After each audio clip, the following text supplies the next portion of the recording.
Assalamualaikum warahmatullahi wabarakatuh. Perkenalkan nama saya Alfiliansyah dengan NPM 2310033. Saya dari kelas A akan mempresentasikan tugas saya yang berjudul Kasus Pembunuhan Berencana Kolonel Priyanto.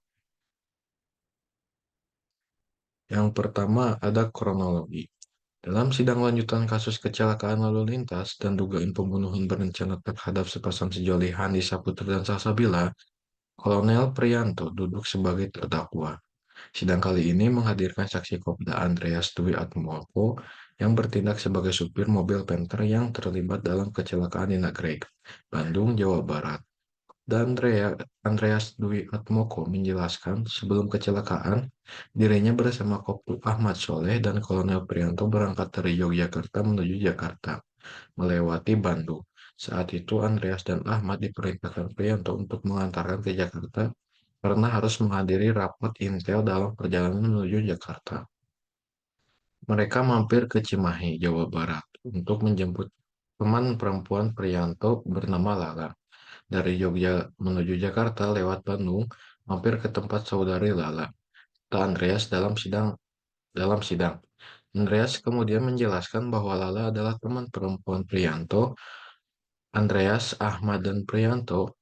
Dan Lala pun diketahui sempat menginap di beberapa hotel, di antaranya di Jakarta maupun dalam perjalanan kembali dari Jakarta menuju Cimahi. Andreas mengungkapkan saat menginap di sebuah hotel di Jakarta, mereka berempat tidur di dua kamar, di mana Andreas bersama Ahmad dan Priyanto bersama Lala. Selama perjalanan dari Jakarta menuju Cimahi untuk mengantarkan Lala pulang, kata Andreas mereka juga sempat menginap di hotel. Terakhir, mereka juga menginap di sebuah hotel sebelum kecelakaan terjadi. Setelah mengantar Lala pulang ke Cimahi, Andreas, Ahmad, dan Priyanto kemudian melanjutkan perjalanan dari Cimahi menuju Yogyakarta dengan melewati jalur Nagreg pada 8 Desember 2021. Saat itu, mobil Isuzu Panther dikemudikan Andreas sesampainya di lokasi kejadian. Mobil yang dikendari Andreas tidak sengaja menabrak sepeda motor yang dikemudikan Handi dan ditumpangi Salsabila. Sepeda motor tersebut melaju dari arah berlawanan di Jalan Raya Nagreg. Menurut Andreas, sepeda motor Satria FU yang dikemudikan Handi oleng lalu berpindah jalur karena bersenggolan dengan satu truk yang melaju searah dengan sepeda motor korban. Mendapati korban terpental ke jalurnya, Andreas yang memacu mobil dalam kecepatan sekitar 50-60 km per jam sudah berupaya melakukan pengereman agar mobil tidak menabrak. Naas, mobil tetap menabrak hingga akhirnya Salsabila ditemukan dalam posisi berada di kolong mobil Isuzu Panther, sementara Andi di bagian depan mobil. Dalam keadaan terluka, singkat cerita, usai kecelakaan tersebut, ia bersama Priyanto dan Koptu Ahmad Soleh lalu mengangkat tubuh Andi dan Salsabila ke dalam mobil Isuzu Panther yang dikemudikannya. Andi yang berdasarkan keterangan saksi masih hidup dan sempat merintih kesakitan ditempatkan di bagian bagasi, sementara Salsabila ditempatkan di bagian kursi penumpang.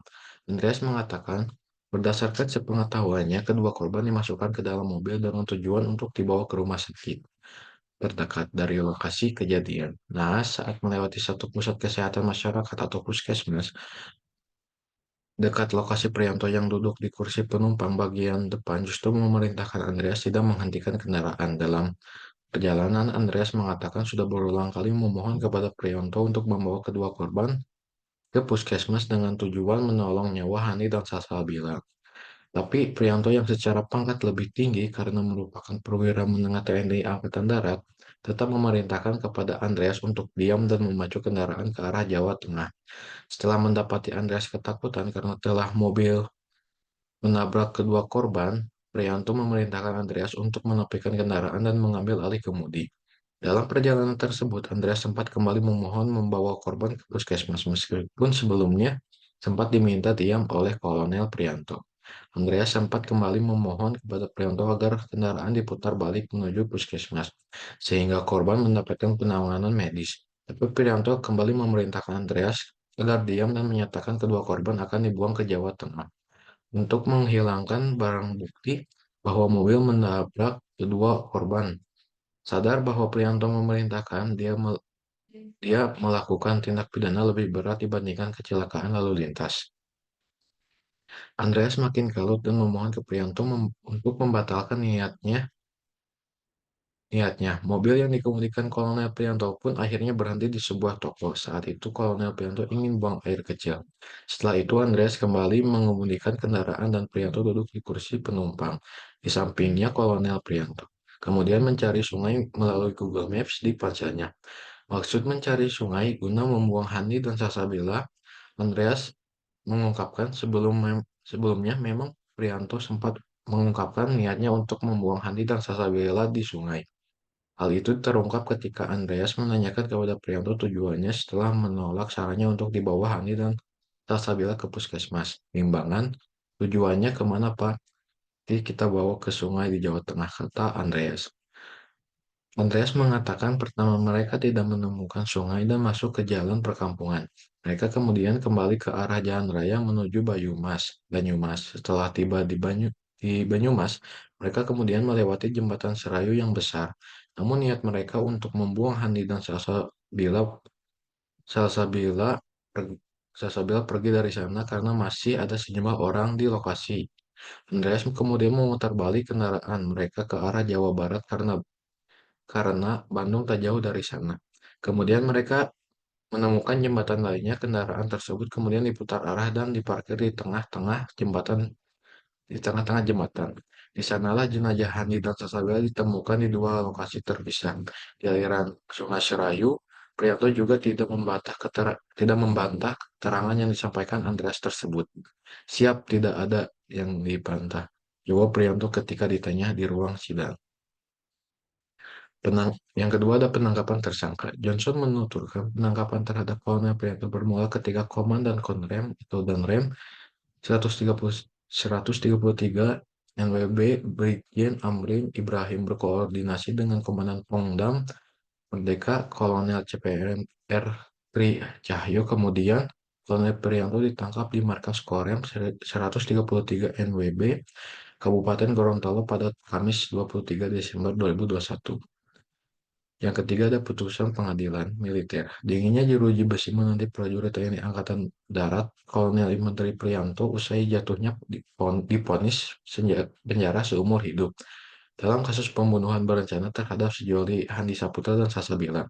Kiprahnya sebagai anggota militer pun tamat setelah vonis dibacakan. Putusan tersebut dibacakan Ketua Majelis Hakim Brigjen Faridah Faisal dalam persidangan Pengadilan Militer Tinggi 2 Jakarta. Jakarta Timur, Selasa tanggal 7 bulan 6 tahun 2022. Memidana berdakwa oleh karena itu Kolonel Priyanto pidana pokok penjara seumur hidup, pidana tambahan dipecat dari dinas militer, kata Parida. Put- Yang keempat, pasal putusan pengadilan militer. Dakwaan primer yang didakwakan yakni pasal 34 KUHP tentang pembunuhan berencana pasal 55 ayat 1 KUHP tentang penyertaan pidana, subsidiar pasal 33(8) KUHP tentang pembunuhan, pasal 55 ayat 1 KUHP. Sedangkan dakwaan subsidiar pertama yang didakwakan yakni pasal 328 KUHP tentang penculikan Jungto pasal 55 ayat 1 KUHP. Subsidiar kedua pasal 333 KUHP kejahatan terhadap kemerdekaan orang Jungto pasal 55 ayat 1 KUHP. Untuk dakwaan subsidiar ketiga yang didakwakan yakni pasal 181 KUHP tentang mengubur, menyembunyikan, membawa lari atau menghilangkan mayat dengan maksud menyembunyikan kematian pasal 55 ayat 1 KUHP. Yang kelima, pendapat saya tentang putusan Hakim Pengadilan Militer. Saya setuju dengan keputusan Hakim Pengadilan Militer karena sesuai yang mereka lakukan yang telah terbukti menabrak pemotor Handi Saputra dan Salsabila, lalu membuangnya ke sungai hingga mati, dan diponis hukuman seumur hidup dan dipecat dari dinas militer. Sekian dari saya, mohon maaf tidak salah kata. Wassalamualaikum warahmatullahi wabarakatuh.